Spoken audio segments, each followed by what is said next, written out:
নিষিদ্ধ ঘোষিত আওয়ামী লীগের নৈরাজ্য ও নাশকতার অপচেষ্টার প্রতিবাদে কুমিল্লায় অবস্থান কর্মসূচি পালন করেছে বিএনপি এবং এর অঙ্গ ও সহযোগী সংগঠনের নেতাকর্মীরা।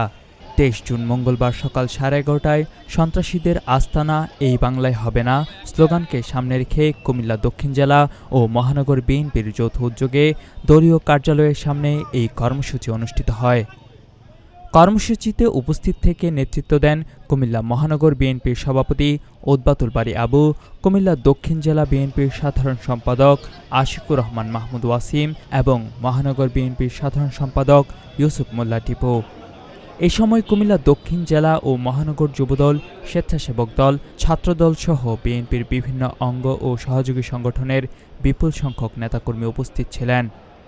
বক্তারা অভিযোগ করেন, নিষিদ্ধ ঘোষিত আওয়ামী লীগ দেশে অস্থিতিশীল পরিস্থিতি সৃষ্টি এবং নাশকতার অপচেষ্টা চালাচ্ছে। এই ধরনের কর্মকাণ্ড প্রতিহত করতে সবাইকে ঐক্যবদ্ধ থাকার আহ্বান জানান তারা। পাশাপাশি দেশের শান্তি শৃঙ্খলা ও গণতান্ত্রিক পরিবেশ বজায় রাখতে বিএনপি ও এর অঙ্গ সংগঠনের নেতাকর্মীদের সজাগ থাকার আহ্বান জানানো হয়।